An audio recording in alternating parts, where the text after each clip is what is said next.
Hi hello welcome back. ഇന്നൊരു carrot halwa റെസിപ്പിയാണ് നമ്മൾ ചെയ്യുന്നത്. വളരെ കുറച്ച് ഇൻഗ്രീഡിയൻസ് വെച്ച് വളരെ പെട്ടെന്ന് ബേക്കറിയിൽ കിട്ടുന്ന അതേ രുചിയിൽ ആണ് തയ്യാറാക്കുന്നത്. ഇഷ്ടമായെങ്കിൽ ഷെയർ ചെയ്ത് കൊടുക്കാൻ മറക്കരുത്. ഇതിന് വേണ്ടിയിട്ട് 3 ക്യാരറ്റ്, മീഡിയം സൈസ് ക്യാരറ്റ് ഞാൻ കട്ട് ചെയ്ത് വെച്ചിട്ടുണ്ട്. അത് ഞാൻ കപ്പിൽ അളന്ന് കാണിച്ചു തരാം. അളവൊക്കെ വളരെ കൃത്യമായിരിക്കണം നമ്മൾ ഉണ്ടാക്കുമ്പോൾ. ഇവിടെ 2 കപ്പ് ക്യാരറ്റ് അരിഞ്ഞെടുത്താണ് ചേർത്ത് കൊടുക്കുന്നത്. അതൊരു മിക്സിയുടെ ജാറിലേക്ക് ഇട്ട് കൊടുത്തു. ആദ്യം നമുക്ക് അതൊന്ന് ജസ്റ്റ് മിക്സ് ചെയ്തെടുക്കാം. ഒന്ന് കറക്കിയെടുത്താൽ മതി.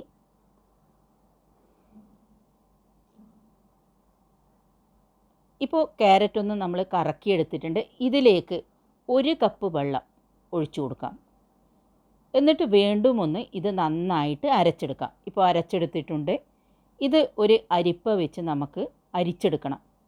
ഇതിന് വേണ്ടിയിട്ട് ഞാനൊരു വലിയ അരിപ്പയാണ് എടുത്തിട്ടുള്ളത്. നമുക്കിത് ഒന്ന് അരിച്ചെടുക്കാം. ഇതിൻ്റെ അരിപ്പയുടെ വലിപ്പം നെറ്റ് കുറച്ച് വലുതാണ്. അതുകൊണ്ട് ഞാൻ വീണ്ടും ഒരു ചെറിയ അരിപ്പ വെച്ച് അരിച്ചെടുക്കുന്നുണ്ട്. ഇതിൻ്റെ സത്ത് മുഴുവൻ കിട്ടത്തക്ക രീതിയിൽ നമുക്കൊന്ന് നന്നായിട്ട് സ്പൂണ് വെച്ച് അമർത്തി അരിച്ചെടുക്കാം. ഒരു ചെറിയ അരിപ്പ വെച്ച് ഞാനിവിടെ അരിച്ചെടുക്കുന്നുണ്ട്. ഇപ്പം ക്യാരറ്റിൻ്റെ സിറപ്പ് പൂർണ്ണമായിട്ടും നമ്മൾ ഒരു പാത്രത്തിലേക്ക് ആക്കിയിട്ടുണ്ട്. ഇതിലേക്ക് ഒരു 5 ടേബിൾ സ്പൂൺ കോൺഫ്ലോർ, അത് കടകളിൽ വാങ്ങാൻ കിട്ടും, എല്ലാവർക്കും അറിയുന്നതായിരിക്കും, അതുകൂടി ചേർത്ത് കൊടുക്കാം. വളരെ എളുപ്പത്തിൽ ഉണ്ടാക്കാൻ പറ്റിയ ഒരു ഹലുവയാണിത്. കുട്ടികൾക്കൊക്കെ വളരെ ഇഷ്ടപ്പെടും. നമ്മൾ വേറെ കളറോ ഒന്നും തന്നെ ഇതിൽ ചേർത്ത് കൊടുക്കുന്നില്ല. നന്നായിട്ടൊരു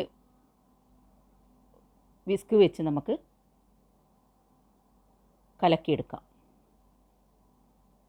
വീണ്ടും നമുക്ക് ഇതിലേക്ക് 1 കപ്പ് വെള്ളം കൂടി ചേർത്ത് കൊടുക്കാം. അപ്പോൾ ഇവിടെ ഞാൻ മൊത്തം 2 കപ്പ് വെള്ളമാണ് ചേർത്ത് കൊടുക്കുന്നത്.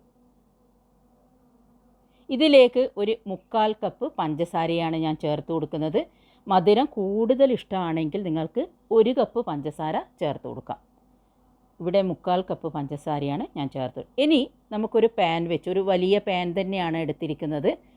സ്റ്റൗ ഓൺ ചെയ്ത് പാൻ വെച്ച് പാൻ ചൂടായതിന് ശേഷം ഈ മിക്സ് നമുക്ക് ഇതിലേക്ക് ഒഴിച്ചു കൊടുത്ത് കൈയെടുക്കാതെ ഇളക്കിക്കൊണ്ടിരിക്കണം. മീഡിയം ടു ലോ ഫ്ലെയിമിലായിരിക്കണം ഫ്ലെയിം വേണ്ടത്.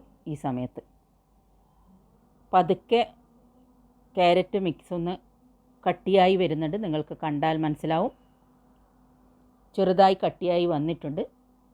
ഈ സമയത്ത് തന്നെ ഒരു ഭാഗത്ത് നമുക്ക് കേക്ക് മോൾഡ് ചെയ്യാനുള്ള പാത്രം തയ്യാറാക്കാം. ഞാനൊരു ടിഫിൻ ബോക്സാണ് ഇതിന് വേണ്ടിയിട്ട് എടുത്തിരിക്കുന്നത്. അതിൻ്റെ അടിയിൽ കുറച്ച് നെയ്യ് ഇട്ട് കൊടുക്കാം. അതിലേക്ക് ഓൾറെഡി ഞാൻ ഫ്രൈ ചെയ്തെടുത്തിട്ടുള്ള നട്ട്സ്, പ്രധാനമായിട്ടും ബദാമും അണ്ടിപ്പരിപ്പുമാണ് ഫ്രൈ ചെയ്തെടുത്തിരിക്കുന്നത്. ഇനി നമുക്ക് ഇതിലേക്ക് കുറച്ച് നെയ്യ് കൂടി ചേർത്ത് കൊടുക്കണം. അധികം നെയ്യൊന്നും ചേർക്കുന്നില്ല, വെറും 4 ടേബിൾ സ്പൂൺ നെയ്യ് മാത്രമേ ചേർക്കുന്നുള്ളൂ. ഏകദേശം ഇതേമാതിരി മിക്സ് കട്ടിയാകുമ്പോൾ മാത്രമാണ് നമ്മൾ നെയ്യ് ചേർത്ത് കൊടുക്കുന്നത്. ഏകദേശം നമ്മുടെ മിക്സ് നന്നായി കട്ടിയായി വന്നിട്ടുണ്ട്. ഈ സമയത്ത് നമുക്ക് ഓൾറെഡി ഫ്രൈ ചേർത്ത് വെച്ചിരിക്കുന്ന നട്ട്സും അതുപോലെ തന്നെ 1 ടീസ്പൂൺ ഏലക്കാപ്പൊടി കൂടി ചേർത്ത് കൊടുക്കാം. എല്ലാം കൂടിയൊന്ന് നന്നായി ഇളക്കി കൊടുക്കാം. പാത്രത്തിൽ നിന്ന് വിട്ടുവരുന്ന രീതിയിലായിരിക്കണം ഈ സമയത്ത് ഉണ്ടാകേണ്ടത്. ഏകദേശം നിങ്ങൾക്ക് കണ്ടാൽ മനസ്സിലാവും, പാത്രത്തിൽ നിന്ന് വിട്ടുവരുന്ന രീതിയിൽ ഇപ്പോൾ റെഡിയായിട്ടുണ്ട് നമ്മളെ ഹൽവ. അതൊരു പാത്രത്തിലേക്ക് പകർന്നു കൊടുക്കാം. നമ്മൾ നേരത്തെ തയ്യാറാക്കി വെച്ചിരിക്കുന്ന പാത്രത്തിലേക്ക് മാറ്റിയെടുക്കാം. ഇത് പുറത്ത് വെച്ച് ഏകദേശം ഒരു 20 മിനിറ്റ് അല്ലെങ്കിൽ മാക്സിമം ഒരു അരമണിക്കൂർ തണുക്കാനായി അനുവദിക്കാം. വേണമെങ്കിൽ ചെറിയൊരു സമയം നിങ്ങൾക്ക് ഫ്രിഡ്ജിൽ വെച്ചും ഇത് തണുക്കാൻ അനുവദിക്കാം. ഇപ്പോൾ നമ്മുടെ ക്യാരറ്റ് ഹൽവ സെർവ് ചെയ്യാൻ റെഡിയായിട്ടുണ്ട്. എല്ലാവരും ഇത് ട്രൈ ചെയ്ത് നോക്കണം. കമൻറ്റ്സ് ഇടാൻ മറക്കരുത്. Thank you for